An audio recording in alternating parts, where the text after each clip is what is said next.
Krishna, good morning and welcome all of you all for the Sunday morning Bhagavad Gita class. So we are in the second chapter of the Bhagavad Gita. We already discussed 62, verse number 62 and 63 from the second chapter of the Bhagavad Gita. But still, it's a lot cap. So let's have a fast recap.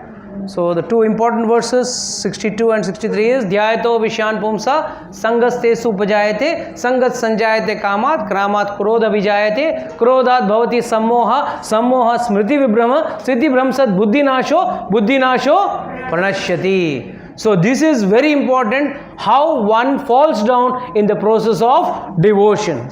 So all of you all should remember that once a person puts his dhyana, he starts contemplating on the sense object. ध्यायतो विषयान, विषय वस्तु, जो भी विषय वस्तु है, हर इंद्रिय की एक इंद्रिय वस्तु होती है, एक विषय वस्तु होती है. जैसे कि कोई स्वादिष्ट चीज़ है तो इंद्रिय है जीवा, और उसके लिए जो क्या वो कहते हैं, object of the senses your tongue. So जब तक टंग एंड किसी स्वादिष्ट चीज़ का मिलावन नहीं होता है, the problem doesn't start. But the day you start, जैसे आजकल चॉकलेट्स खाने का एक बड़ा शौक चल रहा है, ठीक है खाइए, एक आध दो खाइए. बट आजकल का ट्रेंड क्या हो रहा है, ऐड में तो दिखा के चले जाते हैं, वो दिखाने का पैसा मिलता है उनको, और आप लोग क्यों उसका अनुकरण करते हो? Why you are copying it.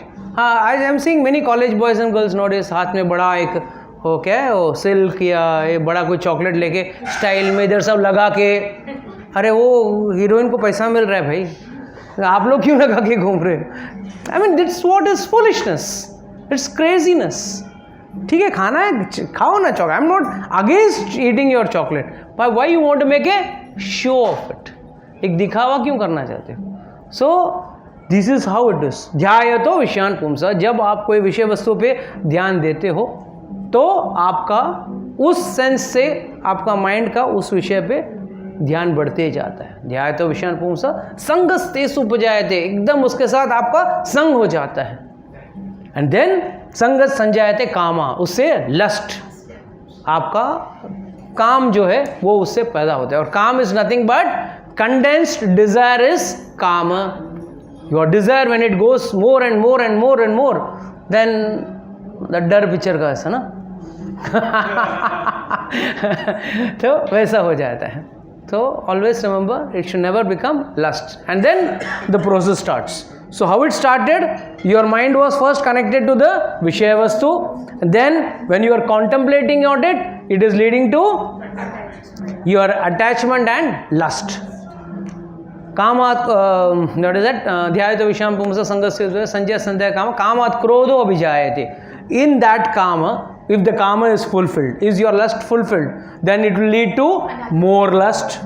If it is not fulfilled, it will lead to anger. So wherever you see, some boy throwing acid or stalking at that girl and then murdering that girl, this is all nothing but a reaction of this karma not getting fulfilled.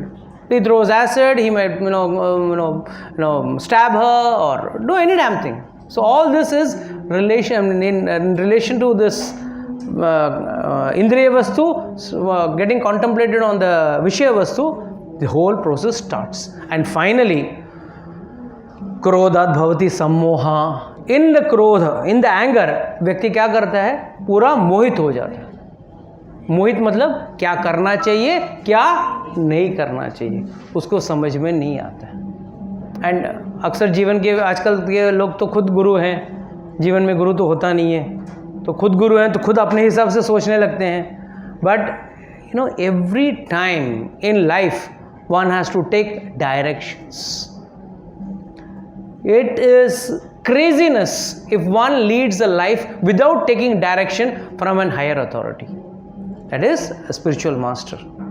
A classic example, again from the Ramayana, I'll tell you. It is said when Ramchandra ji came to Bharadwaj Muni's ashram, you mean to say Ramchandra ji doesn't know where to go? जंगल में कहाँ जाना है उसको मालूम है, 14 साल तो रहना है. और अच्छा, सेकेंडली कुछ अपना दशरथ महाराज ने क्या बोला था, तुमको वन में रहना है, उसने ये थोड़ी बोला था ये वन में रहो, वन में रहो। उनका कोई डायरेक्शन नहीं था, he was just, he could have been loitering anywhere, but then also what did he do in that situation also? What did Lord wanted to see? He went and asked Bharadwaj muni, where should I go and stay? And what did Bharadwaj muni say? First and foremost said, anywhere you go, you don't have any direction. 14 साल तो आपको ऐसे भटकना ही है, इधर भटको या उधर भटको, क्या फर्क पड़ता है? But what did he say specifically? What did he say? He said no, go to Chitrakoot ashram. And why did he say go to Chitrakoot ashram? Bharadwaj Muni is not a fool. First and foremost, it is said that snakes and scorpions and those, what do you say, forest creatures which are very, very dangerous, ugra creatures, they are called as ugra creatures. Snakes, scorpions and those which cause, fatal death or very fatal to life. Those type of creatures were very less in the Chitrakoot forest. And Chitrakoot, what does this mean? Chitra means beautiful drawing, and Kuta means Annakoot. What is the meaning of Annakoot? Mountain. Any mountain is called as Kuta. तो यहाँ पे क्या मतलब था? चित्रकूट मतलब beautiful mountain. And beautiful इसके लिए क्योंकि उसमें उग्र चीज़ें नहीं थी। तो what does this mean? When Ramchandra is trying to give us a lesson कि भाई कुछ भी जीवन में हो, जब कोई उनका कोई जाने का कोई मकसद नहीं था, या there was no fixed destination for him, he could be loitering anywhere in the forest, or he as Lord himself did not ask anyone, he could have gone and of his own chosen, but still he says you have to ask a spiritual master and then only you could go anywhere else. वैसे ही जीव जो है ना भटक रहा है, इस दुनिया में भटक रहा है, और किसको जाके पूछना है उसको? एक स्पिरिचुअल मास्टर, एक गुरु को जाके पूछना है क्या करूं, ये करूं या नहीं करूं, कहाँ जाऊं, क्या पाथ लूं, what path should I take? It's not that guru ji कोई मंत्र दे दो ना, मेरा धंधा जोर से चले, हाँ मेरे बच्चे के शादी हो जाए, मेरे बच्चे का एडमिशन हो जाए। No, that's not the purpose of a spiritual master. If you get such a spiritual master, means he is a cheat number one. If he is telling you anything other than God, he is trying to cheat you. So first and foremost, you should understand that Ramchandra is also trying to tell us that when these jiva are moving around in this material world without any focus or without any proper destination, like Ramchandra ji, for 14 years he had no proper destination, he had to live in the vana, but there also he lived as per the guidance of the Rishi Munis. So that is very important. So that's why I said nowadays you don't have I think so what is that, क्रोधात भवति समोह स्मृति विभ्रम स्मृति भ्रंशद बुद्धि नाश हो, ये दोनों हो जाता है। क्यों हो जाता है? क्योंकि कोई सही व्यक्ति को पूछता नहीं हो। आजकल you see college boys and girls committing suicide and all, why does it happen? Because they are not asking the right person, they may at the most ask their friend. अच्छा, फ्रेंड कौन सा ज्ञानी है? Friend कौन सा ज्ञानी है? वो भी अज्ञानी है। अच्छा, लव क्रश हो गया यार, आत्महत्या कर लेता हूँ। हाँ कर ले, उसको क्या मालूम what is the repercussions of those things? He doesn't have any idea. So that is why it is said that one should have a higher personality, a learned personality who can give him proper guidance. So समोह स्मृति भ्रम से बुद्धि नाश हो, और बुद्धि एक बार नाश हो जाती है तो व्यक्ति का विनाश guaranteed है. So this is how the chain of reactions have been given by the Lord. Whereas now the next verse number 64, Lord is talking about how does one, ये तो ड्रॉबैक्स बता दिया, तो कुछ बेनिफिट्स तो बताना चाहिए ना। जैसे डूज एंड डोंट्स होता है, तो डोंट्स तो आपने बहुत बोल दिया, प्रभु जी नॉनवेज नहीं खाना चाहिए, दारू नहीं पीना चाहिए, सिगरेट नहीं पीना चाहिए, अल्कोहल नहीं लेना, अपना ड्रग्स नहीं लेना चाहिए, एंड गलत व्यभिचार नहीं करना चाहिए, जुआ नहीं खेलना चाहिए, सब डोंट्स। डूज में तो कुछ बताओ। तो डूज में भी भगवान भी कुछ बोलते हैं। तो those were how to keep away from your, so basically it was about controlling your senses, mind you the entire Bhagavad Gita whichever chapter you go, घुमा फिरा के एक ही चीज़ बोलेगा, अपने इंद्रियों पे आपको खुद संयम रखना होगा, कोई और आपके इंद्रियों में संयम नहीं कर सकता। And how does this go? I always tell you, it's a very famous story, but I'll repeat it once more. एक बार, most of you all must have heard this, but still I'll repeat it. एक बार राजा के पास एक बकरी थी, खूब चरती रहती थी. तो राजा ने एक बार कॉन्टेस्ट लगाया, जो इस बकरी का पूरा पेट भर दे, मतलब उसको तृप्त कर दे, उसको 100 सोने की मुद्राएं मिल जाएंगी. ठीक है, सब लोग आए, उस गाय को छोड़ना, उस बकरी को छोड़ा, लेके गए. सुबह 5 बजे लेके गए, चराया. शाम तक चरा के बाद राजा के पास लेके आया. राजा, इतना खाया है ना, अभी और खा नहीं सकता, ये पूरा खिला दिया है. अच्छा, तुरंत राजा क्या करता था, एक पेड़ से एक छोटा सा डाली तोड़ ले आता, मतलब बकरी को दिखाता, बकरी तुरंत भाग के आके खाती. व्हाट इज दिस, क्या तुमने किया, सेटिस्फाई किया. सेटिस्फाइड आदमी तो भाग जाना चाहिए उसको देखे. अच्छा, तो ये कई लोग ने ट्राई किया और हमेशा ये करता. राजा एक भांडी तोड़ता, एक ब्रांच तोड़ता, दिखाता, और वो बकरी खाने के लिए भाग के आती थी. सो फाइनली वन डे, ऐसे मामले में साधु ही काम में आते हैं. तो साधु आया, बोला मैं इसको ठीक करता हूँ. बोला कैसे? बोला मैं इसको तृप्त कर दूंगा, चिंता मत करो. तो सुबह बकरी को लेके गया, हरी हरी घास के मतलब लॉन में लेके गया, और जैसे वो बकरी खाने जाए ना, डंडे से पीटे उसको, सट. बकरी खाने जाए मार खाए, खाने जाए मार खाए. देखता रह गया. बोला यार व्हाट इज दिस, ये बकरी भी परेशान. बोला ये जब तक है और जब तक इसके हाथ में डंडा है, मैं कभी नहीं खाऊंगा. कहाँ खाऊंगा या खाऊंगी, आई डोंट नो. कभी नहीं खाऊंगा.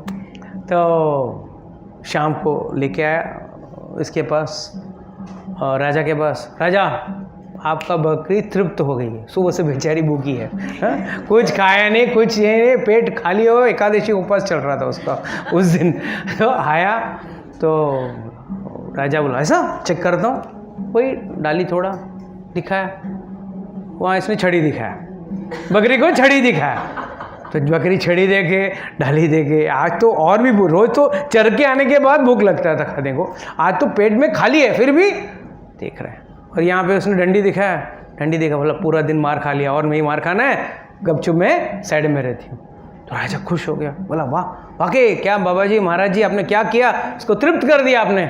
दैट टाइम आचार्य से whether this really happened or not, it's not more important. But what is more important is, if someone wants to control his senses, it has to be by the whip of the spiritual master. तो spiritual master का जो डंडा है, उसी से आदमी को अपना इंद्रियों को कंट्रोल करना होगा. अदरवाइज इंद्रियां तो ऐसी है, पूरा दिन चरने के बाद भी बस 2 हरी पत्ती दिख गई, बकरी की तरह आ गई. Our senses are also like this bakri, like this sheep. What does it do? Whenever it sees some food or any इंद्रिय विषय वस्तु, जो भी इंद्रिय विषय वस्तु हुई, चाहे वो देखने का चीज़ हुआ, सुनने का चीज़ हुआ. हम गंदी चीज़ सुनते हैं, अच्छी चीज़ सुनते नहीं हैं. गंदे गाना सुनने को हमको पसंद है, अच्छे गाना सुनने को पसंद नहीं है. एंड कलयुग में तो ये प्रभाव बहुत ज़्यादा है. हम लोग यमुना में हम लोग बोटिंग करने गए, एक बाजू का, अरे कम से कम राधा कृष्ण का गाना लगाओ, वहाँ पे भी फिल्मी गाने लगा के ढचक music. What is the use in, if you want to carry the same music flair which you have in your house, you want to carry it over there, why the hell you should go there, as well stay in your house ना. आप घर पे रहो, वहाँ क्यों जाना है आपको? अगर वहाँ जा रहे हो तो कम से कम कुछ देर के लिए, ढोंगी ही सही, कम से कम थोड़ा भक्त तो बनने की दिखावा तो करो. क्या भक्त बन गया, अभी थोड़ा देर तो मैं हाय राम राम शिव शिव कृष्ण कृष्ण जो भी है वो करूँगा, कम से कम वो तो करो. वो भी नहीं आजकल लोग करते हैं. सो इट्स अ ट्रेजेडी, एक विडम्बना है कि लोग अपनी इंद्रियों को कंट्रोल नहीं करते हैं. और कंट्रोल ऐसे भी होगा नहीं. You have to control it with the whip of the spiritual master.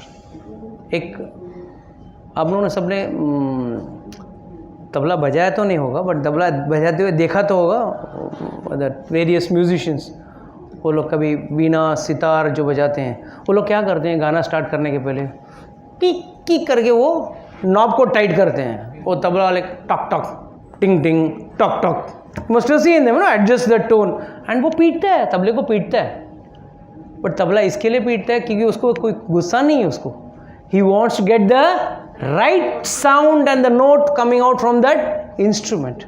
Similarly, the spiritual master may sometimes, or the most of the times, keep on hammering you.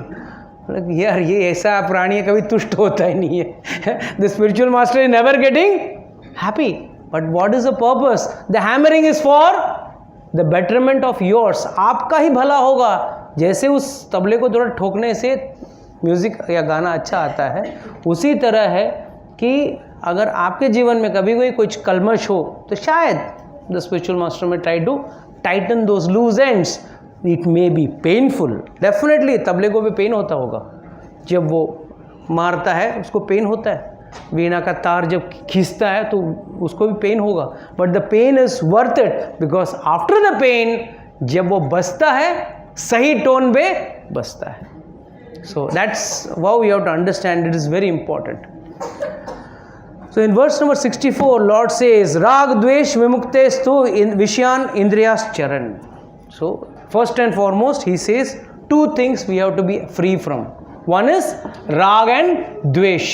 ये दो चीज़ों से हमको दूर रहना. राग द्वेष विमुक्तेर. विमुक्तेर मतलब पूरी तरह से मुक्त. विशिष्ट रूपेण मुक्त इज विमुक्त, completely मुक्त. Now Rag or Dvesh. Now what is Rag and what is Dvesh? Can anyone tell me that?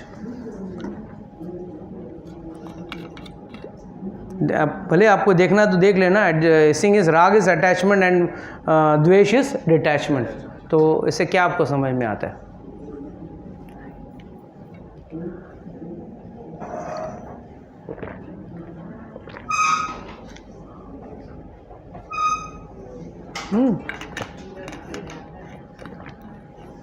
इतना पढ़ने लायक कुछ है ही नहीं है. हम लोग मुंडी नीचे डाल के 2 वर्ड तो पढ़ना है. इतना पढ़ने के लिए सब लोग एकदम हाँ, जो ज़्यादा देख रहा है उसको पूछने ज़्यादा पड़ेगा मुझे. हाँ बोलिए. Yes Prabhu, what do you think? राग एंड द्वेष कैसे समझें उसको?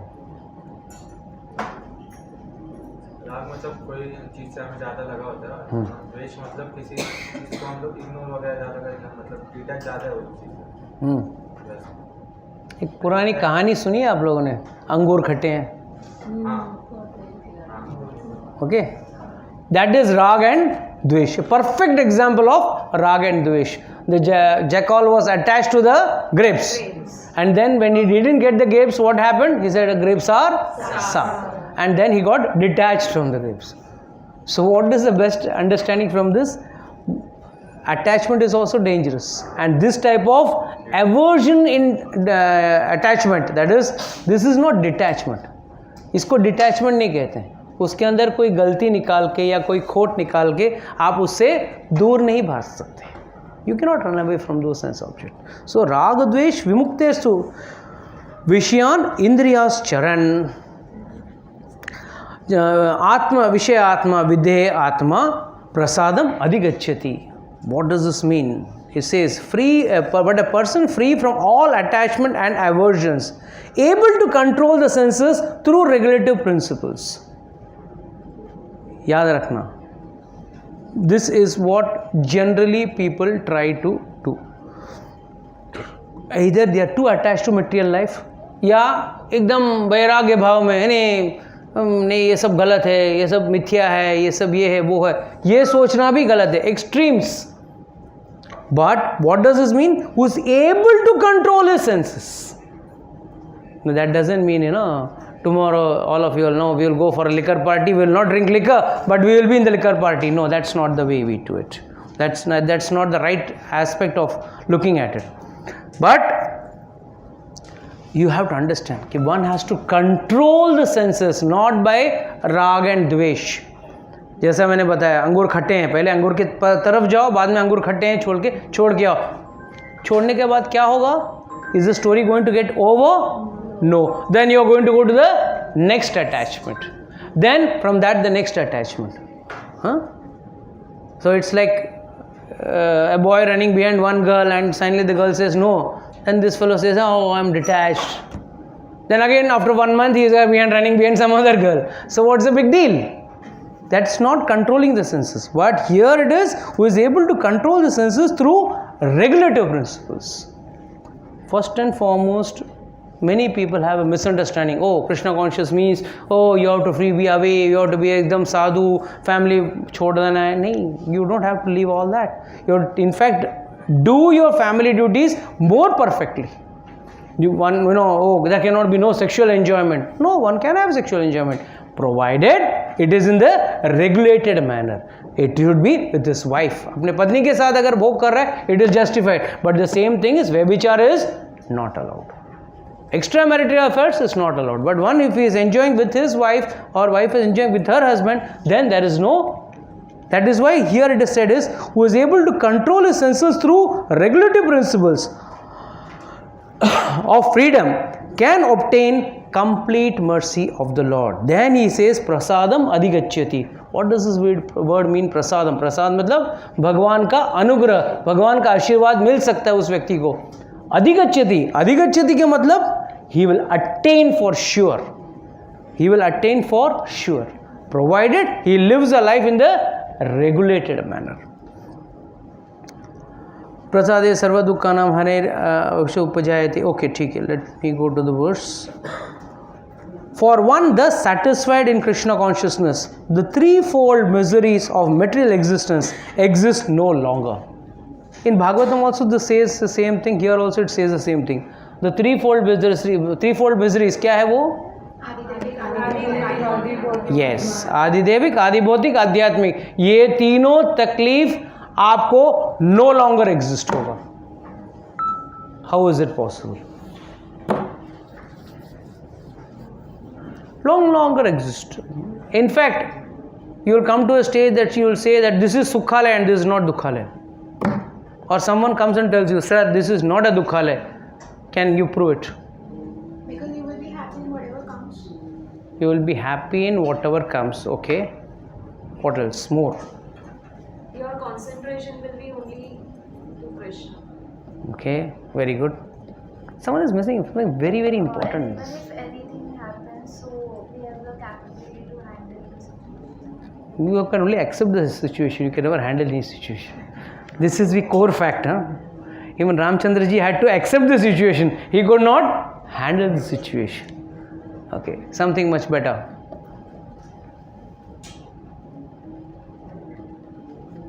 Yes. Only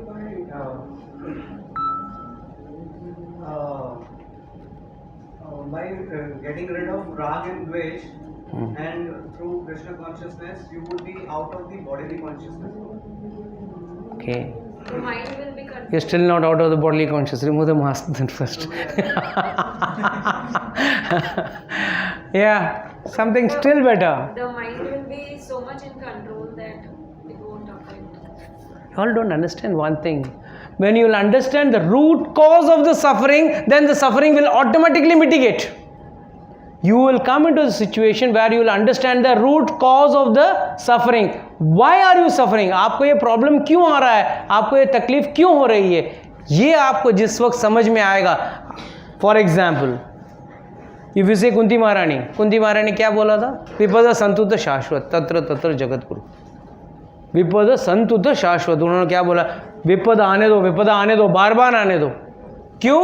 उन्होंने इसके लिए बोला क्योंकि शी न्यू वेरी वेल, जब जब विपदा आएगी भगवान मुझे तरने के लिए आएंगे, भगवान भी मुझे निकालने के लिए आएंगे उस विपदा से.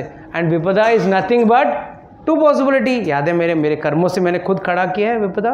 The problems are because of my own karmic reactions और Lord is testing me. In both cases what can you do? You are a helpless puppet in the hands of time. Time is the greatest controller. So that is why who is able to control what? Who is able to be thus one satisfied in Krishna. Krishna भक्ति में उसको sure shot मालूम है कि भगवान मेरा कुछ बिगाड़ेंगे नहीं. I told this story again, I tell this. एक बार एक नाव जा रही थी और नाव में एक हस्बैंड वाइफ बैठे थे, बढ़िया बैठ के आराम से जा रहे थे. अचानक रात का टाइम था एंड तूफान आने लगा तो नाव जोर से हिलने लगा. सब हाहाकार मच रहा है, सब लोग, everyone is shouting, some are running here, some are running there. everyone is in tension. Immediately the wife, she saw her husband sleeping nicely, and rest everyone, all the members of the ship are running here and there.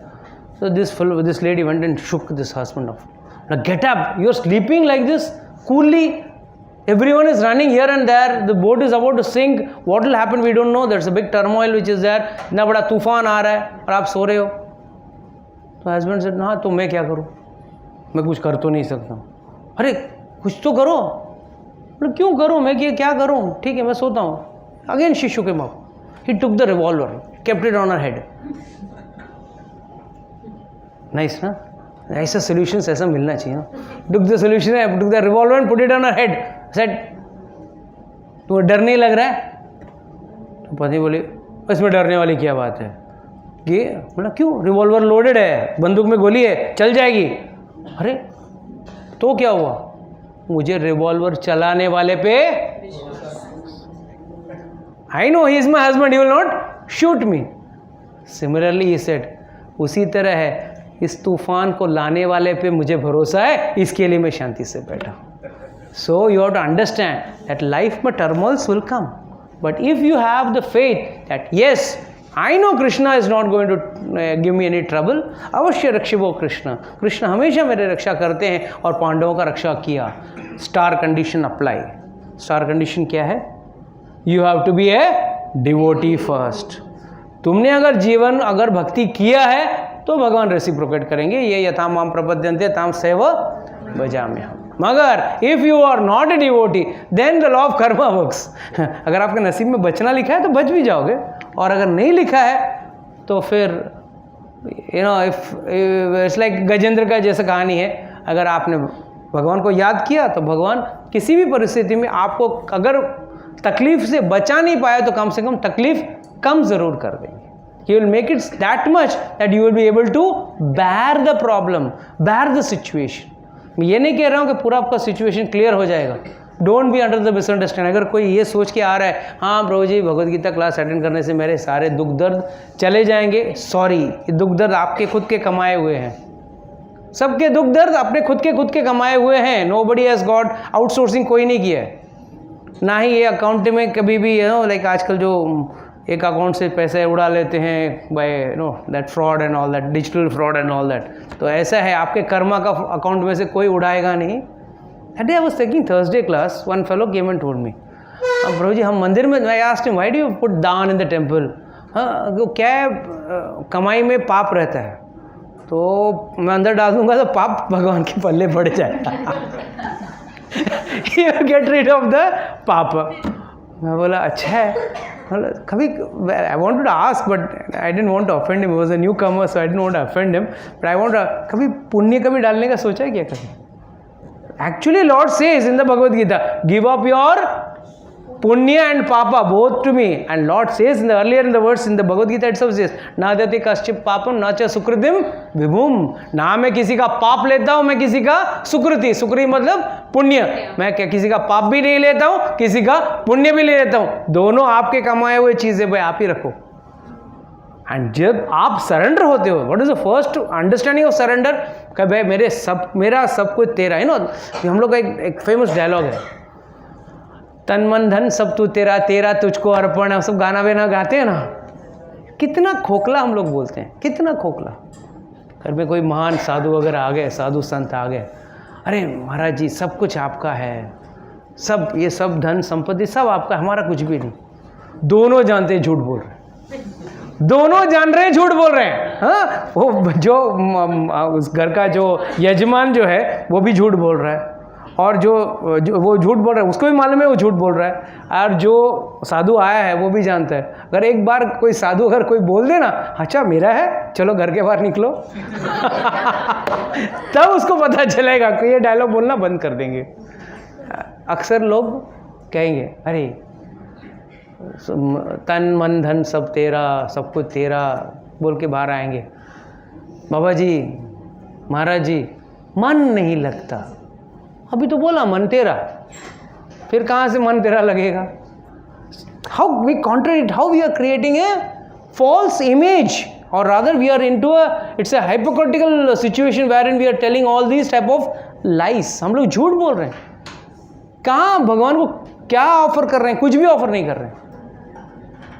कहीं 2 किशमिश डाल के दे दिया, कोई माखन में थोड़ा मिश्री डाल के दे दिया, या बहुत हो गया तो एक बार 56 भोग कर दिया, बस. इसके आगे तो कुछ कार्यक्रम नहीं होता है. 56 भोग ऑफर कर दिया तो मतलब हाँ हमारे घर पे 56 भोग, हाय, that's it. So please understand that to satisfy God is very easy. How do you satisfy God? By giving your mann. आपका मन देना हो काफ़ी है. आपका तन मन धन सब तेरा मेरा सब गाना गा के कुछ नहीं होने वाला. तेरा तुझको अर्पण, तेरा तुझको अर्पण and all that, it all sounds beautiful but it's not beautiful. The reason it's not beautiful is there is no actual fact in that. There is no actual fact. Just imagine ना, किसी मूर्ति से आवाज आए, हाँ बेटा सब मेरा ना, ला चेक भर के डाल दे इधर. हाँ, जस्ट इमेजिन वो उस मंदिर के एयर नियर में फटकेगा नहीं कभी. वो मंदिर के इर्द गिर्द भी नहीं कभी भटके कभी. So this is how we are.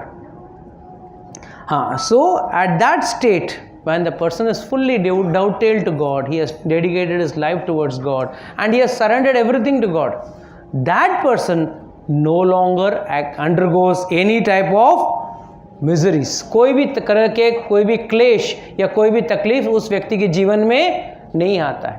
जो भक्त है, जिसने जीवन को सब भगवान को सब कुछ समर्पित कर दिया कि भाई इस जीवन में भी क्यों हम कर्मयोग पे क्यों हम लोग फोर्स देते हैं? कर्मयोग का मतलब क्या है? वेरी सिंपल अंडरस्टैंडिंग क्या है? What is simplest understanding of karmayoga? What is karmayoga in any sense? वैसे तो कर्मयोग है कि whatever we are doing any activity for our living is can be कर्मयोग, or whatever our duty is there that we are doing. No. And that No, that's no कर्मयोग. Whereas yoga means Lord has to come in. Lord is. If Lord is not there, there is no yoga. Fine. Okay, what is karma yoga? Come on first. See, whatever you do, you need something in return. Whatever you do, You expect something in return. No, that's not karma yoga. you are surrendering to God. जो हाँ. भगवान को अर्पित कर रहे हैं. आप जो भी कार्य करते हो उसका फल भगवान को सरेंडर करते हो. That is karma yoga. The simple crux of karma yoga. But what do you understand by giving the fruits to the Lord? Means the karmas which are going to be earned because of that, good or bad, that is also goes along with the fruits. जो भगवान को आपका कर्म का फल आप भगवान को देते हो, इसका मतलब क्या है कि आप उसमें जो आने वाले कोई भी सुख या दुख या पुण्य या पाप जो भी है उसका मैं भागीदार नहीं हूँ. मैंने वो कर्म मैंने आपके खुशी के लिए किया है, चाहे वो सही हो या गलत हो, that is not, it's immaterial. Then you are in pure karma yoga. You don't incur any sin और पायस एक्टिविटीज. एंड दोनों न इनकर करने का मतलब क्या है? आपने पहले जन्मों का जो भी कर्म था वो आपके दीक्षा लेके या आपने भक्ति में आपने वो भगवान को ऑफर कर दिया. मगर इस जन्म का जो कर्म आ रहा है उसके लिए वापस आपको जन्म लेना पड़ेगा, एदर गुड और bad. So for that purpose ये जीवित रहते हुए आपको कर्मयोग करना ही है. साथ में इसके लिए भक्ति योग में सारे योग आ गए. आपका ज्ञान योग, ध्यान योग, कर्म योग सब आ गया एक भक्ति योग में. So that is why you don't have to do it separately. So threefold miseries do not exist. In such satisfied consciousness, one's intelligence is soon well established. See, the most important thing is our mind has to be properly established. And how can that be established? Now, first thing is sukha, dukha or threefold miseries. The next verse talks of something more important.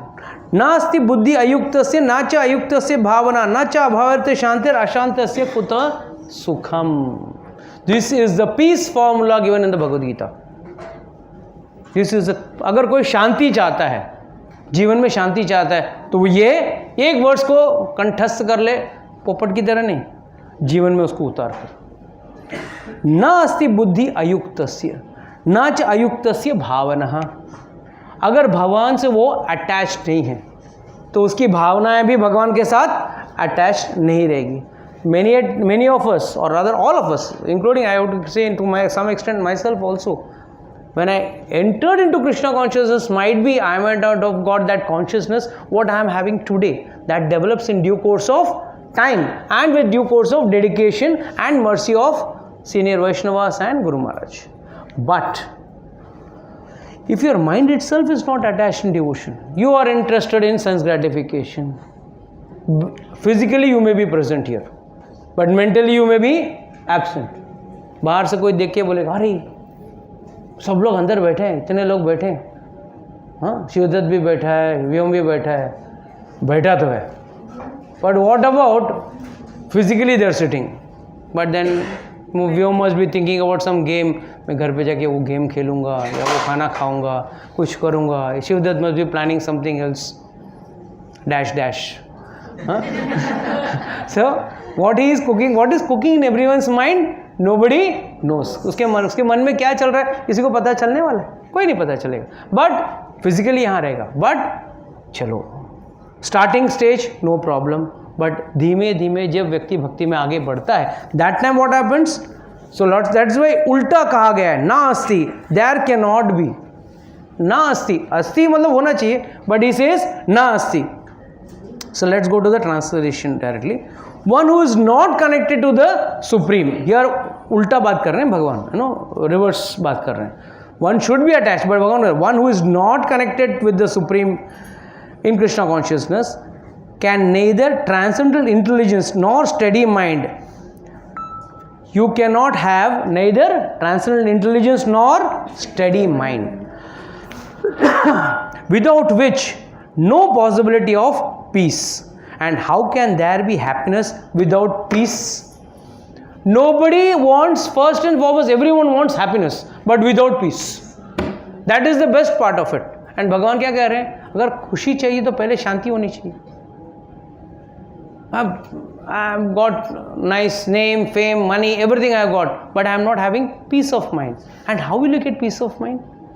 What is the root cause of not having peace of mind? Absence of God. By not connecting with God. By not connecting to God. Okay. By not connecting God also, how does a person doesn't get peace of mind? चलो मान लिया आप लोग दोनों का answer सही है कि भगवान के साथ जुड़ा नहीं. चलो भगवान के साथ जुड़ने वाले कितने लोग हैं जो मंदिर में रोज़ संडे सुबह या वीकडेज में भी आ जाते हैं. हे भाई तेरा तुझको अर्पण करने वाले सब आ जाते हैं, हाँ सब करके वापस जाते हैं. Your senses are not controlled, you are only indulging into that and you only want more and more. More so or either you're getting angry, if you're not getting, you're getting angry. मतलब काम आपके अंदर काम और क्रोध है. So this is what we have to understand. Bhagavad Gita का हर श्लोका जो है पहले वाले एक श्लोका से कड़ी में जुड़ा हुआ है. Every shloka is interlinked. That is why when the subject matter gets over, Arjun asks a new question and Krishna starts a new series of answers. So till the next question doesn't come, please understand that this is a chain of that same answer. It's like, you know, each shloka is like saying one statement or one line. तो भगवान ऐसे, but the problem is भगवान के एक line में हजारों चीज़ छुपी हुई है. हमको इसके लिए एक एक वर्ष के लिए एक लेक्चर लेना पड़ता है. So imagine how smart arjuna must be. एक लाइन में समझ गया सब कुछ. 700 श्लोक में समझ गया वो. So very good. Unless and until one does not give up his attachment and so called द्वेष. द्वेष जो है और अटैचमेंट ये जब तक छोड़ता नहीं है, बुद्धि अयुक्त ही रहेगा. Physically you may be present in the class, you may be present in the temple, you may be present in the katha, but mentally you are absent. Dvesh is not hatred also. This is ये aversion में right है, but this is not hatred like hating someone. That is also No, राग and द्वेष बोला गया है. तो राग is attachment and द्वेष is for that attachment. Because you are not got it. But people having hatred or having enmity with someone, वो भी जब तक नहीं जाएगा तब तक. See, enmity comes because of only one reason, that is false ego. Nobody wants, you know, that we are not able to accept or digest that person is in a better position than me. Jealousy and enmity comes because of this, especially jealousy. Why you are jealous? Why do you envy that person? उसकी साड़ी मेरे साड़ी से सफ़ेद क्यों? तुमको क्या करना है? उसकी सारी सफ़ेद है तो है, तुम्हारे नहीं है तो नहीं है, नहीं क्यों उसका सारी क्यों सफ़ेद नहीं है? Means what? You are jealous on that person's white clothes. So it's clear cut jealousy. Means what?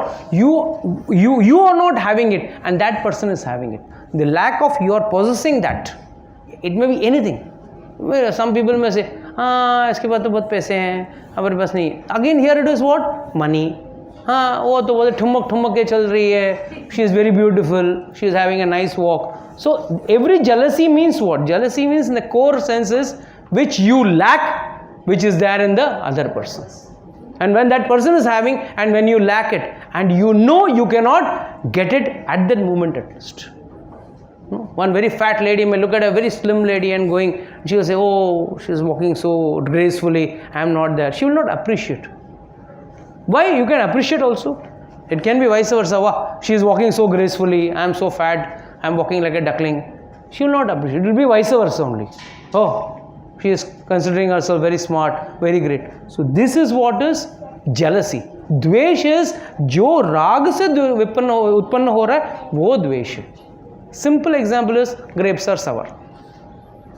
Simple, मतलब ज़्यादा आपको ये करने की ज़रूरत ही नहीं. grapes are sour वाला जो कहानी है वो याद करोगे तो आपको easily समझ में आ जाए.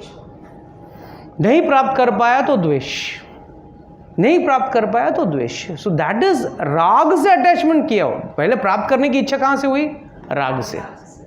Bye attachment you got interest of acquiring it. If you don't get it or you do not inculcate it, then it becomes to dvesh. So it's an opposite flip of the same attachment का flip है. Enmity is द्वेष. हाँ, हम लोग देश भाव से क्यों देख रहे हो या देश भाव से क्यों बात कर रहे हो? हाँ, द्वेष. But here it is raga dvesh comes in a different concept, and यहाँ actually jealousy comes in a different way. Jealousy is lack of ability. Sir कुछ लोगों का कॉन्फिडेंस खत्म हो जाता है तो लोग द्वेष को पहले डालते हैं, राग को बाद में करते हैं. ऐसा मैंने सुना है. ब्रो, कॉन्फिडेंस अगर किसी का खोता है तो इसका मतलब यही है कि व्यक्ति अभी भी उस चीज़ को पाने की इच्छा में, वो पहले डालता है कि ये तो होगा ही नहीं. अगर वही व्यक्ति के जीवन में अगर भगवान होते तो वो समझ जाता है, अच्छा हुआ भगवान ने मुझे नहीं दिया, ये मिल जाता तो शायद मेरी मति बिगड़ जाती. वो सोच ही अलग है. फॉर एग्जाम्पल, अगर आपका बेटा या बेटी आके आपको बोले पापा 100 रुपया देना, और आपके जेब में है पैसे, और आपने बोला बेटा क्यों चाहिए? नहीं, मुझे वो सिगरेट लेके पीना है. आपकी जेब में पैसा है, देने को क्या तकलीफ है? आपको दे सकते हो ना. अगर बेटे की भलाई के लिए या बेटी की भलाई के लिए आप वो 100 रुपये नहीं दे रहे हो. उसी तरह है, भगवान शायद न दें, उसमें आपकी भलाई आपको न दिखे और उनको उसमें आपकी भलाई दिखे. जैसे एक माता पिता को बच्चे को न देते हुए, सिगरेट के लिए पैसे न देते हुए बच्चा को लगेगा क्या जालिम माँ बाप है, जेब में पैसे हैं फिर भी मुझे दे नहीं रहे हैं. और वो दुकान वाला कितना अच्छा है, जैसे मैं 100 के पत्ती नहीं दिए, उसने पूरा पैकेट सिगरेट का दे दिया मुझे. उसको तो सिगरेट वाला का दुकान वाला बहुत भला लगेगा, भला मानस लगेगा, और माँ बाप बहुत बुरे लगेंगे. उसी तरह व्यक्ति को भगवान जब नहीं देते हैं तो भगवान के प्रति द्वेष हो जाता है, तो मुझे नहीं दे रहा है. और जो व्यक्ति भगत व्यक्ति है, जो भगवान का सच्ची तरह से भक्ति कर रहा है, उसको पता है कि भाई भगवान अगर मुझे नहीं दे रहे हैं उसके पीछे कोई कारण है, वो मेरा हित कर रहे हैं, अहित नहीं करेंगे. ये फेथ होना चाहिए. हित आप आपके हिसाब से देखते हो, बट भगवान कुछ ज़्यादा ही देखते हैं आपसे. He knows more than what you know. मेरा सबमिशन ये था कि द्वेष ऐसी चीज है जब आदमी सोचता है कि ये मैं कर ही नहीं पाऊंगा, तो That is कंसोल करते रहता है. प्रभु जी, भौतिक चीज़ों को पाने के लिए वो पा भी नहीं सकता, ऐसा हो जाता है. वो पाए ना पाए, आपको क्या लगता है अर्जुन ये युद्ध जीत पाता था? किसके कृपा के वजह से पाया? भगवान के कृष्ण की वजह से वो पाया. एंड याद रखना, that is a very important understanding in the samudra मंथन.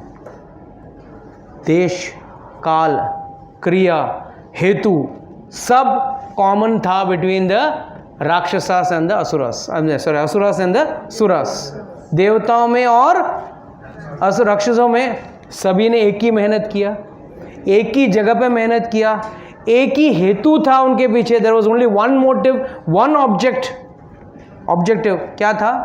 अमृत पाना। सिर्फ देवताओं को मिला, राक्षसों को नहीं मिला। क्यों? कार्य करने से नहीं होता है प्रभु, हेतु भी सही है, दोनों का हेतु सेम था, राक्षस का हेतु भी सही था, देवताओं का भी हेतु यही था, चलो दोनों का हेतु यही था कि अमृत मिले। अच्छा, श्रम भी उन्होंने इक्वल किया, एक तरफ से देवता एक तरफ से राक्षस, दोनों खींच रहे हैं ताकत लगा के। अच्छा, दोनों को भगवान ने मदद किया, कच्छप रूप में, ऊपर अजित रूप में, सब तरीके से भगवान ने भी मदद किया। फिर भी why one got when other did not get? एक बूंद भी नहीं मिला दूसरे पार्टी को, और दूसरे पार्टी को पूरा अमृत बराबर का मिल गया। तो एक ही है, उसका कारण यही है कि वो लोग भगवान के शरणागत नहीं थे। जो व्यक्ति कोई भी कार्य भगवान की शरणागत रह के करे, ना भाई, एक एग्जाम्पल, समवन में से, प्रभु जी मैं भगवान का शरणागत हूँ, कल एक लिकर शॉप डालने वाला हूँ, तो इट में सो हैपन उसका लिकर का लाइसेंस ही नहीं मिले। शरणागत व्यक्ति के साथ यही होगा, अगर मिल गया तो समझो वो शरणागत नहीं है। That's a clear cut understanding, उसको लाइसेंस ही नहीं मिलेगा। भगवान नहीं चाहेंगे कि वो गलत मार्ग में जाए या गलत तरीके से गलत पाप कमाए। That's always this. So intelligence, transcendental intelligence, neither can they have a steady mind. Steady mind. Now what does this steady mind actually means? Sorry. Simple way, let's understand in our day-to-day understanding. Today we are all living in a world of artificial intelligence, right? Artificial intelligence. And what are we getting? And what are we getting? Artificial happiness. With artificial intelligence you can get only artificial happiness. Real intelligence will give you real happiness. So with artificial intelligence we are trying to work out a happiness program. We are trying to work out a real happiness program with using artificial intelligence. जैसे आपका pop up in YouTube, artificial intelligence और क्या क्या करता है? और social media है, all that is artificial intelligence. और कोई आर्टिफिशियल इंटेलिजेंस में और क्या होता है? Camera, that's also very good artificial intelligence. Then various softwares which come on artificial intelligence. All that will not give you tangible happiness, it can give you only artificial happiness. Like you pose in front of the camera, like who and all that, and you take a photograph.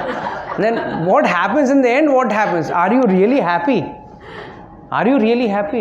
You cannot get real happiness because it is artificial happiness. Gone through artificial. The worst thing you see, especially in Vrindavan where I go, even here also the same situation. सब लोगों को भगवान के साथ selfie लेना है. Everyone, foolish. I mean, you're creating such an artificial happiness, and you want to artificially create. You want to tell everyone that I am so भक्त आदमी हूँ, and जो उसका तेरा फ्रेंड रहेगा, कल रात को तो बियर बार में बैठा था, वो देखेगा ये क्या कर रहा है, कल रात को तो साथ में दारू पी रहा था, आज what is this? So we are all in living an artificial life. We want little bit of everything. Like I always कि खाने के ऊपर हम लोग धनिया ऊपर भभराते हैं, वैसा हम लोग स्पिरिचुअलिटी थोड़ा भभरा के खाते हैं, बट जीवन में I am very spiritual, I am very spiritual. Whole week I do nonsense and then at the end I go and become spiritual. That's not the way you become spiritual, and that's not the way you will get steady intelligence and steady mind. For steady intelligence, steady mind, one has to follow the 4 regulative principles very strictly. Follow the 4 regulative principles very strictly. Then chant his holy name. भगवान का नाम जप करना है. ये सब चीज करना नहीं है, बस नहीं होने वाला. Nothing is going to. It's not going to serve the purpose. That's why please don't run behind your artificial intelligence. Artificial intelligence से सिर्फ आपको artificial खुशी मिलेगी, असली खुशी नहीं मिलेगी. अगर असली खुशी चाहते हो तो असली बुद्धि यूज़ करना, असली बुद्धि यूज करोगे, आपका असली नॉट बुद्धि, इट्स इंटेलिजेंस, अगर अपना असली real intelligence you use, you will become one with Lord's thinking. You will follow Lord's guidances and the Lord's rules and regulations, the do's and don'ts, and then your life will be much more happier and easier to live. Otherwise, with artificial intelligence, be happy with your happiness. It's going to be artificial. It's not going to be real. So, how many of you all really run for happiness? And how many of run for peace? कितने लोग चाहते हैं जीवन में piece हो? कितने लोग चाहते हैं जीवन में पीस हो? Everyone wants peace. Sure ना? I have noted everyone who has kept their hand up. Sure, peace, पक्का. If you are going to have peace, means your mind will not have any attachment towards any worldly things. That point only you can get peace. Or if you are having tension, but it should be a spiritual tension. आज भगवान को क्या भोग बनाऊं, आज भगवान को मैं क्या कपड़े पहनाऊं, आज भगवान की मैं क्या सेवा करूं. Yes, that unrest is okay. But then आज शाम को पार्टी है, आज शाम को जाना है, कौन से कपड़े पहनूं, कौन से गहने पहनूं, कौन से करूं, कल शाम को वापस घूमने जाना है, कल तो दोस्तों के साथ घूमने जाना है, I have to have this, अरे मेरा नया मोबाइल लेना है, नया गाड़ी लेनी है, नई गाड़ी लेनी है. I mean, n number of thoughts running in your mind which are only to acquire happiness. That will not give peace. Peace तो वो व्यक्ति के अंदर है जो चीज़ है उससे संतुष्ट है. जैसे कोई चीज़ आ रही है, लॉर्ड वामनदेव क्लियरली सेज, यदर्च्या उपपानेन संतुष्टे वर्तते सुखम. यदर्च्या जो अपने आप आ रही है, मेहनत करो, बट नॉट दैट ओवर मेहनत करने की जरूरत नहीं. यदर्च्या उपपानेन अपने आप जो आ रही है, संतुष्टो वर्तते सुखम, जो संतुष्ट है वो उसको क्या मिलेगा? सुख मिलेगा. असंतुष्टो त्रिभेर लोकेर, तीनों लोकों से जो प्राप्त किया वो सब मिलने के बाद भी अगर वो असंतुष्ट है, he is not satisfied. Ajit आत्मा उपसादितेर, विशेष जो आत्मा अजित आत्मा है, जो आत्मा जीत नहीं पाती अपने इंद्रियों पे, अपनी इच्छाओं पे, अपने कामनाओं पे जीत नहीं पाती, उपसादित, उसको सब मिलने के बाद भी, तीनों लोगों का सुख मिल भी जाए ना, वो खुश नहीं रह सकता. So first and foremost, peace means, all must have been inner peace, no, nowadays. आजकल का नया डायलॉग चल रहा है, inner peace. So the inner peace हो या outer peace हो, the peace of mind should be there. And for that peace of mind, first and foremost, you will have to have is controlled intelligence and controlled mind. ये दो चीज़ अगर control में है, then you are happy.